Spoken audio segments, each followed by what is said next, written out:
tentunya saya akan langsung menyapa Guru Etos Indonesia, Pak Jansen Sinabo. Selamat malam, Pak Jansen. Selamat malam, Mas Daril.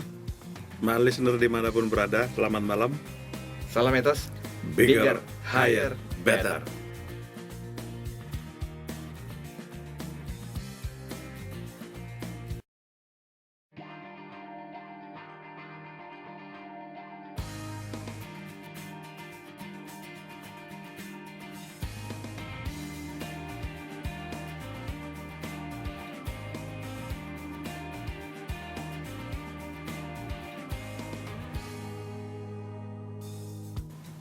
Kalimat terakhir, bahwa seringkali manusia itu baru menjadi bijak sesudah mengalami sesuatu yang menyakitkan atau sesuatu yang hilang ya. Ya.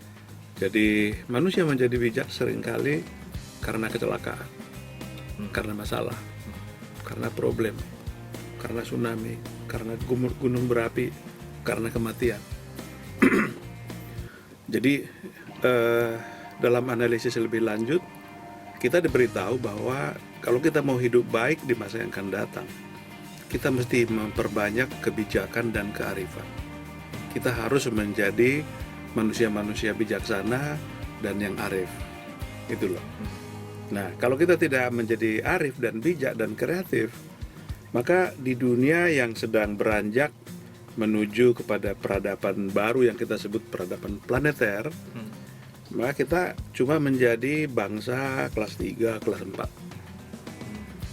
Bangsa yang maju, yang memimpin di dunia ini adalah mereka yang menguasai sains, teknologi, tapi juga memiliki kearifan dan kebijakan.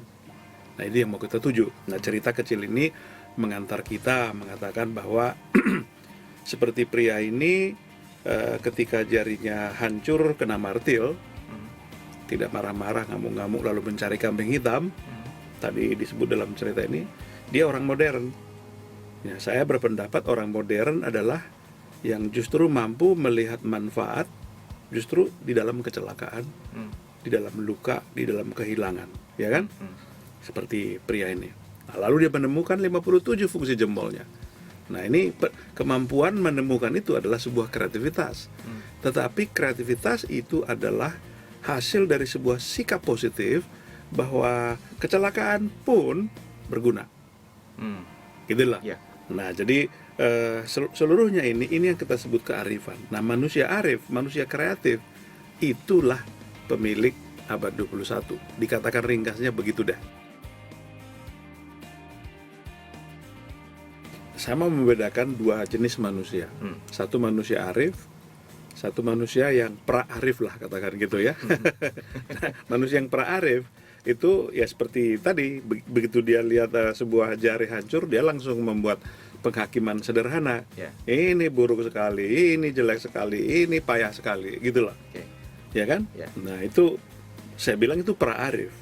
Nah, kita mesti sudah harus masuk ke daerah yang baru yang kita sebut daerah arif, daerah bijaksana. Nah, kearifan saudara dalam peradaban kita ini sebenarnya masih baru. Kalau kita belajar sejarah Homo sapiens dari buku-buku biologi, kita mendapat pelajaran bahwa manusia baru keluar dari Afrika 100.000 tahun yang lalu. Itulah nenek moyang kita. Lalu mereka masuk lewat daerah Mesir itu ke Timur Tengah, kemudian dari sana beredar kemana-mana, akhirnya sampai juga di Nusantara sebagian, kita ini. Nah, kalau kita mempelajari sejarah Homo sapiens, kearifan itu baru mulai kita kenal baru sekitar 3.000 tahun yang lalu. Bayangkan, 3.000 tahun dari 100.000 tahun, itu kan baru. Ya. Jadi kearifan muncul di mana-mana di dunia ini, di Cina, di India, di Timur Tengah, di Yunani.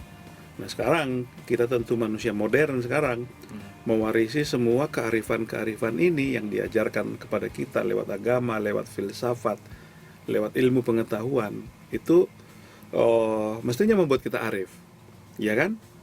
Nah, tetapi sekali lagi yang mau saya katakan bahwa kearifan ini adalah fenomena modern dalam sejarah umat manusia.